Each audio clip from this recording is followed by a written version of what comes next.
अस्सलामुअलैकुम। Last video में हमारी बात हुई थी कि एसेट क्या होता है। इस वीडियो में हम बात करेंगे कि एसेट की कितने अक़साम हैं, कितनी टाइप्स हैं। इस वीडियो को आगे लेके चलते हैं और देखते हैं कि एसेट की कितने टाइप्स हैं। टाइप्स ऑफ एसेट में सबसे पहले जो हमारे पास आता है वो शॉर्ट टर्म एसेट। दूसरा हमारा आता है लॉन्ग टर्म एसेट। अब इसको फर्दर एक्सप्लेन करने की कोशिश करते हैं कि शॉर्ट टर्म से क्या मुराद है। सबसे पहले रिवाइंड करें पहले लेक्चर को, तो सोचें एसेट क्या है, which is easily convertible into cash. अब देखते हैं हम शॉर्ट टर्म एसेट को। शॉर्ट टर्म एसेट वो एसेट होते हैं जो कि कन्वर्ट हो जाए कैश में 1 साल के अंदर अंदर, तो वो एसेट शॉर्ट टर्म एसेट कहलाते हैं। आगे हम देखते हैं कि इनकी क्या एग्जांपल्स आपको मिल सकती हैं। एक तो कैश इटसेल्फ एक शॉर्ट टर्म एसेट है जो कि ऑलरेडी कैश के फॉर्म में होता है। दूसरा हमारा अकाउंट रिसीवेबल, नोट रिसीवेबल। ये वो चीज़ें हैं जो आप क्रेडिट पे माल सेल करते हो, यानी उधार पे माल सेल कर रहे हो किसी को और वो आपको एक नोट लिख के दे देता है या आपको पे ऑर्डर बना देता है या उस पे कोई लिखत पढ़त आपके साथ होती है कि भाई प्रॉमिसरी नोट आपको दे देता है कि मैं 30 दिन में पेमेंट कर दूंगा। ये सब चीज़ें अकाउंट रिसीवेबल और नोट रिसीवेबल के अंडर आती हैं। या आपकी ऑफिस की स्टेशनरी है जो कि आपका pen, pencil, rubber, sharpener which is convertible into cash, जो कि किसी एम्प्लॉय के इस्तेमाल में आ जाएगा या किसी और बेनिफिशियल चीज़ में इस्तेमाल हो जाएगा। जैसे अगर कोई ट्रेनिंग ऑर्गेनाइजेशन है तो वो पेन जो है वो अपने स्टूडेंट्स को दे देगी, तो वो कन्वर्ट हो जाएगी कैश में सेल्स के थ्रू। इसी तरह आपकी प्रीपेड एक्सपेंसेस हैं। प्रीपेड एक्सपेंस मतलब ये हुआ कि वो एक्सपेंसेस जो फ्यूचर में आप देख रहे हो कि होने हैं। जैसे आपकी मोबाइल सिम्स होती हैं, तो उसमें आप 100 रुपये का कार्ड लोड करते हो, फिर चीज़ इस्तेमाल करते हो, फिर उसमें एसएमएस करते हो, फिर उसमें कॉल करते हो, तो वो आप प्रीपेड कर देते हो, यानी 100 रुपये का एक्सपेंस आप पहले कर देते हो। ठीक है, पहले उसको पे करते हो फिर वो एक्सपेंस करते हो। तो इस किस्म के एक्सपेंसेस को प्रीपेड एक्सपेंसेस कहलाते हैं। बिजनेस की टर्म में अगर हम देखें तो ऐसे एक्सपेंस हो सकते हैं, जैसे आपने कोई बिल्डिंग ली, उसका रेंट है आपके ऊपर और रेंट आपने साल के लिए पे कर दिया, तो अब आपने जो साल के लिए रेंट पे किया है वो आपका प्रीपेड एक्सपेंस है। इसी तरह आपके रॉ मटेरियल, फिनिश गुड और वर्क इन प्रोसेस, ये वो चीज़ें हैं जो कि आपकी शॉर्ट टर्म एसेट में होते हैं। ठीक है, रॉ मटेरियल है आपका जो कि आपका इनपुट है किसी भी आउटपुट को बनाने के लिए।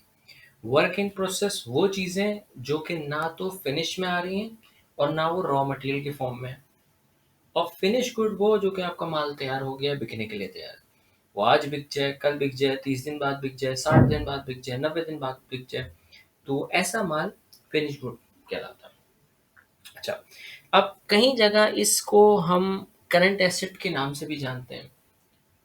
कई जगह लोग इसको कहेंगे करंट एसेट, तो आप परेशान हो जाएंगे, करंट एसेट तो पढ़ा ही नहीं हमने। तो शॉर्ट टर्म एसेट या करंट एसेट एक ही चीज़ है, घबराने की चीज़ नहीं है।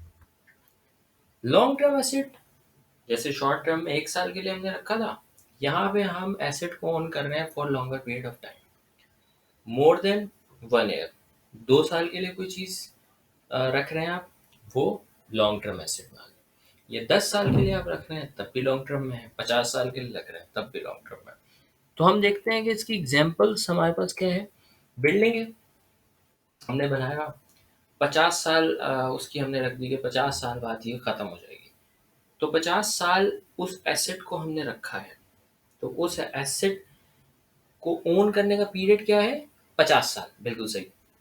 इसी तरह प्लांट है, प्लांट आपने लगाया, 10 साल बाद वो ख़त्म हो जाएगा, यानी ख़राब हो जाएगा, स्क्रैप्ड हो जाएगा, रद्दी पेपर वाला ले जाएगा उसको, तो वो प्लांट की लाइफ क्या है, 10 साल, बिल्कुल सही।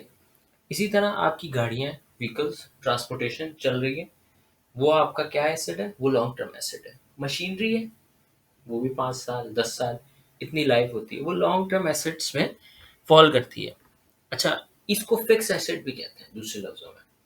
तो लॉन्ग टर्म एसेट सुने, फिक्स एसेट सुने, बात आपको एक ही है।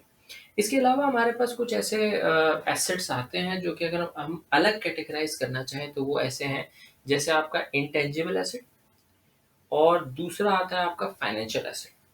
मिसाल के तौर पे आपने कहीं स्टॉक में इन्वेस्टमेंट की, बॉन्ड में इन्वेस्टमेंट की, तो वो आपकी इन्वेस्टमेंट क्या है? फाइनेंशियल इन्वेस्टमेंट, वो फाइनेंशियल एसेट कहलाएगा। इसी तरह अगर आपका कोई ट्रेडमार्क है, लोगो जो है वो आपका रजिस्टर्ड है, नेम रजिस्टर्ड है, या आपकी मार्केट में गुडविल है कि ये एक्स वाई कंपनी को माल दो, बेहतरीन कंपनी है, सही टाइम पे पेमेंट करती है, ये जो गुडविल है, ये कस्टमर आपको पहचानता है कि यार ये वाली कंपनी, इसका प्रोडक्ट बहुत अच्छा है, तो ये जो मार्केट में आपकी गुडविल है, ये इंटेंजिबल एसेट कहलाती है। तो ये ना तो शॉर्ट में जा सकती है ना लॉन्ग में जा सकती है, तो इसको अलग कैटेगराइज हमने किया हुआ है फाइनेंशियल एसेट और इंटेंजिबल एसेट में। तो ये दो मेजर टाइप है, शॉर्ट और लॉन्ग टर्म एसेट। फर्दर इंशाल्लाह हम लाइबिलिटी के ऊपर जाएंगे जो कि हमारा सेकंड पिलर है। वीडियो अच्छी लगे लाइक करें, कमेंट करें, शेयर करें और चैनल को सब्सक्राइब करें। आप लोगों का बहुत बहुत शुक्रिया। अस्सलाम।